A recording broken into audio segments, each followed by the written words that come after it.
It went from $750 to $40,000 over nothing. I'm fucking this whole state up then, man. He's switching me around. Why don't you stop switching me to fuck around, bro? How about you stop talking and listen? You use the F-bomb with me. I'm half deaf. I'm sorry. I'm half deaf. All right, let me put it to you this way. You got stopped. I don't want you to acknowledge that you did, but at some point it's going to be pretty clear to me that you did get stopped. If you had mail issues, you should have called the courthouse. You should have called the police department. Now you got yourself in a real predicament. What, is there a problem with something I just said? I don't want you to cop an attitude with me. If you do, we're going to have a bigger problem. No, I'm half deaf. I can barely hear you. I'm half deaf. I can't hear you. That's the problem. All right. Can you hear me any better now? Yeah, that's all the problem was. I couldn't hear you before. Now what's going on? Does he stand mute and waive formal reading? Yes, Your Honor. I'm entering a not guilty plea. I got an operating with the presence of drugs, and I got a resist, hinder, and obstruct an officer charge. So your lawyer is telling me you stand mute and waive formal reading. Has he been printed on this, Sergeant? Yes, he has. I want to know why he hasn't shown up.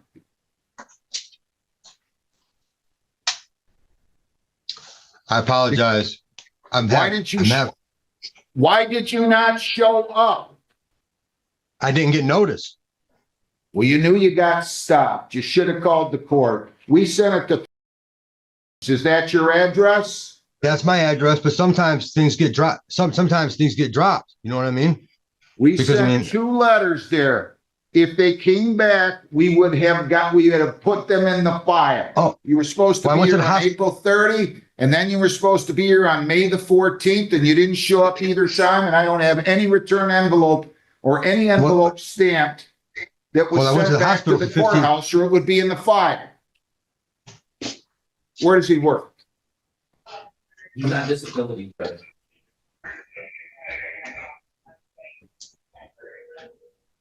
But he has no prior cases. He did tell me about his mail issues. And he's got prior cases. I mean, he's got a heck of a history here. Home invasion, 98. Impaired, 99. You can't hold that against me. You can't hold that against me. You can't hold none of that against me because that was over 12 years ago. You can't hold none of that against me. 10 years or older, they don't hold it against you. Sure, it is your history. I will tell the court that it is pretty old, and you make the right conclusions based on that. Okay? I'm getting mixed signals. I'm getting mixed signals. Yeah, you're going to talk about my history. Just 10 years or older. Really? Thank you.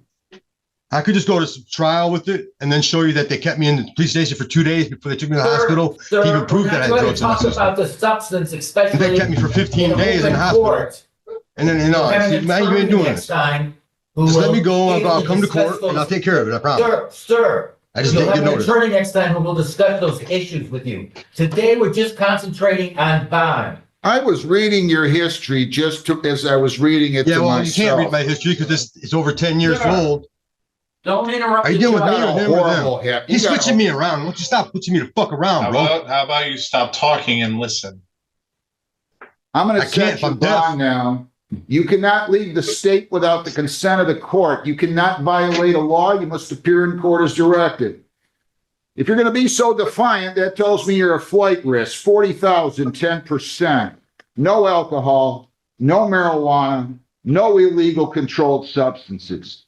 None. My bond is 40,000? 10%. It could be 40,000. It can't be because I have 2 misdemeanor charges, bud. Sit back. We're going to trial then, bro. Sit back. It went from $750 to $40,000 over nothing. I'm fucking this whole state up then, man. We're going all the way to the Supreme Court. We're going to court on this. You got about. You can't sit there and take me from a $250 bond to $40,000 for nothing. You just used the F-bomb. You're disrespectful. I think you're a flight risk. No, I'm not. You got 15 criminal I'm not. How am I a flight risk? I live right here. I don't even have a car. Stop interrupting. I can't hear, 40,000. for one. Well, you seem to be able to hear when you started to defend yourself. 40,000, 10%. You cannot leave the state, cannot violate a law. Are you keep me in jail the whole time? Listen, if you give me one more bit of guff, I'm setting this case for next October, and I'm setting a bond of 100,000 cash. You want to keep going on, tough guy? You want to keep going on, tough guy? Feel free. I want a PR bond. I want to go home. I want to go home. I want a PR bond.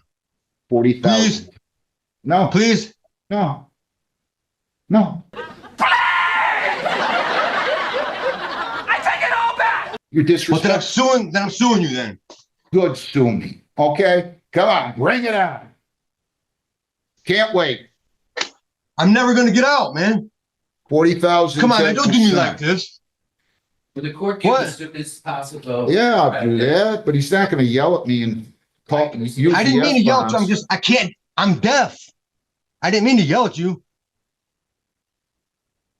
You use the F I apologize. Can we start over? No. Please? The hearing begins with the defendant complaining that his bond increased dramatically and accusing the court of treating him unfairly.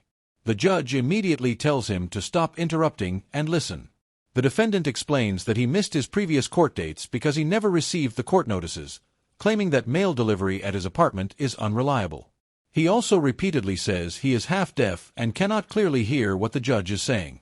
The judge responds that since the notices were mailed to the correct address and were never returned, the defendant should have contacted the court after being stopped by police.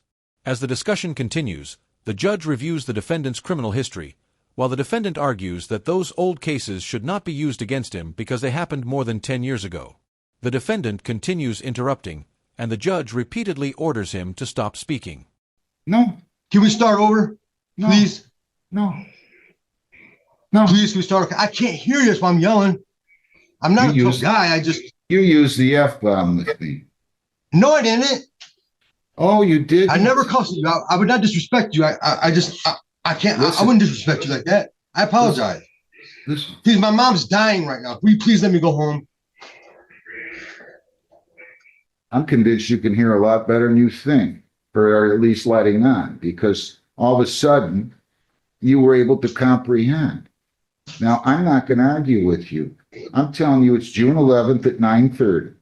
40,000, 10%. One more word and I'm setting it for June 25th. This is a different charge. Why are you doing two different charges? That's not me. What you read right now is that's not me. June 11th. That's not. We're going to get you in front It's of two the different court, people. and the court could review your bond at that time, and you can discuss the issues with your attorney at that time. Oh, you're my attorney. So I don't know how it's going on here. I said, I get 5 different things going on right now. That's all. June 11th is your next court Thank you, date. sir. That's what they're saying. One thing I've decided, Mr. Williamson, I'm not listening to tough guys. You got it? You want to play tough guy? Get into I'm not playing WWF or tough guy. something. I don't know what to tell you. June 11th. I'm sorry. I apologize. No, it's not good enough. I'm half deaf. I didn't know all the screens were up. I could set it. I could just find you in contempt of court. I didn't know that all the screens were up. One more word. I'm going to do that. I'm telling you. I have mental disabilities. Just hold on. I have mental disabilities. Can you give me 1 second? Cut him off, Lisa, please. The situation becomes much more tense after the defendant again interrupts the judge and uses profanity. The judge says the defendant's behavior shows disrespect and increases his bond to $40,000, 10%, explaining that his attitude makes him appear to be a flight risk. The defendant reacts with shock, arguing that the increase is unfair for misdemeanor charges and repeatedly asks for a personal recognizance, PR, bond so he can go home. He threatens to appeal to the Supreme Court and later says he will sue the judge, but then apologizes several times and asks if they can start over, explaining that he was yelling because he is deaf. The judge refuses to lower the bond, warns him that any further disrespect could result in an even higher bond, and sets his next court date. Near the end, the defendant apologizes again and mentions that he has mental disabilities before the hearing moves on to the next case. Wilkins Alexander III. 267-665, 269, A and B. Good morning again, Judge and staff.